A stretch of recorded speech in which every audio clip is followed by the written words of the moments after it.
Gemini backs down from an Atari chess challenge. Scientists discover the point where AI makes the leap to understanding meaning. The emergence of AI slop threatens to drown out good content. And Amazon may have a unique and profitable strategy for the internet gold rush. Welcome to Hashtag Trending on a day full of AI-related stories. I'm your host, Jim Love. Let's get into it. Google's Gemini AI officially backed out of a planned chess match against a 46-year-old Atari 2600 chess engine. After initially claiming it could dominate the vintage console, Gemini reversed course, admitting it would struggle immensely and calling cancellation the most time-efficient and sensible decision. The match was part of a series of lighthearted but revealing tests by Citrix specialist Robert Caruso, who previously challenged ChatGPT and Microsoft Copilot with the same Atari system. Both of those systems lost badly, and Gemini seems to have learned from their mistakes. Early on, Gemini confidently described its ability to evaluate millions of positions and even suggested it could beat human chess masters. But when reminded that the Atari chess engine runs on 128 bytes of RAM and a 1.19 megahertz chip and still outplayed its AI competitors, Gemini reconsidered. After re-evaluating the match, it acknowledged it had been hallucinating about its own capabilities. Now, this isn't really about chess. It highlights the difference between large language models like Gemini and purpose-built chess engines. LLMs are trained on language, not logic trees or game strategy. And there's another lesson in this. We tend to think of AI as the answer for everything, but at least for now, there appears to be times when a rules-based algorithm is faster, more accurate, more reliable, and, above all, cheaper. Or as one AI observer puts it, sometimes the smartest move is knowing when not to play. Researchers think they've found the precise moment when a language model starts truly understanding the meaning of words and sentences. It was a joint team from MIT and EPFL, the Swiss Federal Institute of Technology, and Lausanne, and it discovered that as transformer models are trained with more and more data and more connections built up in their neural networks, at some point they go through a sudden, measurable shift.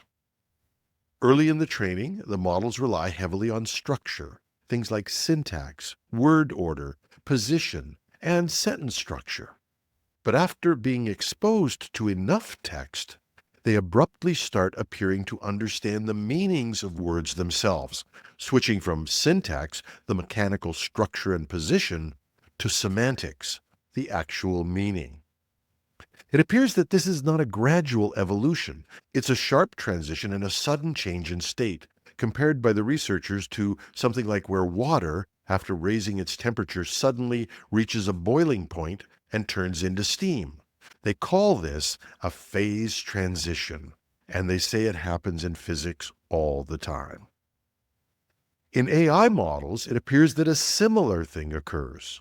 In the training process, the model builds internal representations called embeddings. At first, these embeddings reflect mostly where the words appear in sentences, and the model gets better and better at predicting by word position and structure. But once the training data passes that certain threshold, the model re-encodes the embeddings based on how words relate to each other semantically, not their position, their meaning. And you can spot this because the model starts grouping words with similar meanings that may be far apart, and it puts them closer together in the model. For example, cat and dog might become related in the model's internal map regardless of their position in the text. The breakthrough, published in the Journal of Statistical Mechanics, might lead to big changes in how large language models are designed and trained. AI researchers know that increasing the amount of data has had a positive impact on the intelligence and utility of the model. Part of this experiment will explain that.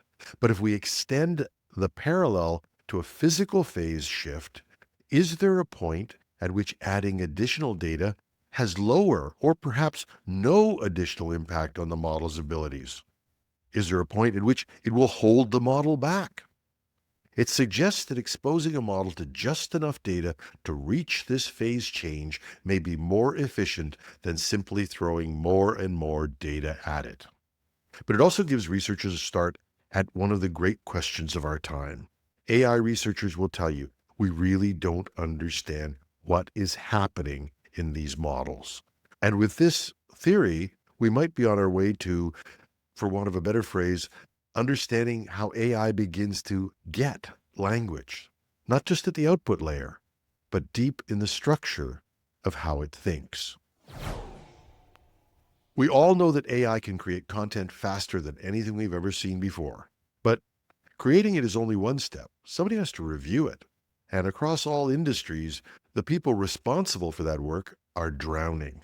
In academia, researchers are overwhelmed. A recent report in The Guardian shows that the number of scientific papers published has exploded in the last decade. In academia, researchers are overwhelmed. A recent report in The Guardian shows that the number of scientific papers published has exploded in the last decade. But many of those papers are of low quality, and some are clearly generated by AI. One AI-written paper about a rat with an anatomically impossible feature was accepted, published, and only pulled after readers complained. The peer review system, which relies on experts volunteering their time, simply can't keep up. In cybersecurity, it's the same pattern. Organizations run bug bounty programs, offering cash to people who find security flaws in their code. But Daniel Stenberg, the creator of the open source tool curl, said he's being buried in low-effort bug reports, many clearly written by AI. The reports are often vague, misleading, sometimes just wrong, and each one has to be reviewed. And that takes time away from fixing real vulnerabilities. In publishing, the amount of books published by Amazon's Kindle Direct Publishing has more than doubled in the past 5 years. Amazon is struggling to cope with a tsunami of low-quality content created by AI. And that, they feel, might be drowning out the great content. This is a pattern that's being repeated over and over, and not just in text-based content. Some are complaining that YouTube is being flooded with low-quality AI-developed content, particularly since video and podcasts became so easy to generate with AI. Some worry that the internet itself may collapse under the weight of low-quality AI-generated content. There's even a term for it. It's called AI slop. The message is clear. AI makes it easy to quickly generate unlimited amounts of content, but it takes real skill and human effort to make that content useful and valuable. When the floodgates open, the overwhelming wave of not even bad content, but just content that's not very good, can crowd out the excellent. It wastes the time of the people we rely on to keep systems trustworthy and secure and the content valuable. And it risks turning off people who are looking for exciting, entertaining, and informative content. In the Klondike Gold Rush, more than 100,000 people set out to strike it rich. Most never made it all the way to the Klondike. Only a tiny fraction of those found any gold at all. But you know who really profited? The ones selling picks and shovels. And Amazon seems to be taking the same approach with AI. Reports say that the company is preparing a second $4 billion investment in Anthropic, bringing its total stake in the Claude AI developer to more than $8 billion. But unlike Microsoft and Google, Amazon isn't really pushing a flashy consumer chatbot or talking about AGI. It's selling the infrastructure that runs that AI. Anthropic trains its models on Amazon Web Services using Amazon's own Trainium and Inferentia chips. And that's already turning into serious revenue, especially with Anthropic's focus on enabling business processes with its specialized models for specific verticals and segments. Business Insider reports that Anthropic could bring in over $1 billion in AWS revenue this year, with more than $5 billion annually by 2027. And Anthropic itself shares a similar philosophy. Instead of being all things to all people, it is focused on finding areas where its AI can have the biggest impact in terms of automating and transforming specific business processes and verticals. This week, it announced it'll be providing a new offering aimed solidly at the investment industry, one that is eagerly anticipated and which has huge opportunities in terms of creating and managing research and support services.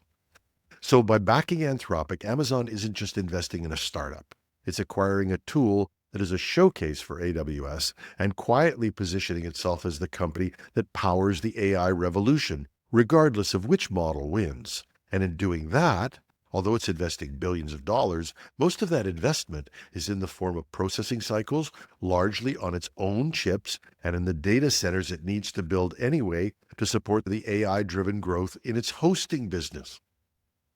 It isn't sexy, but neither was Amazon's first strategy of building capacity early when cloud computing was in the initial stages, a move that ran counter to what everyone else was doing and thought of as very risky. But that strategy made them the biggest hosting company in the world, both in market share and revenue and profitability. So they might be on the verge of pulling this off for the second time after the gold rush. And that's our show. I try not to do a full program on one topic, but there were just so many AI stories that deserved attention over the past few days, I felt I had to run with them. If you were particularly interested in today's stories, you might want to tune in on the weekend when we do our Project Synapse show, where we'll be doing a deeper dive into these stories and more. I'm your host, Jim Love. Have a thrilling Thursday.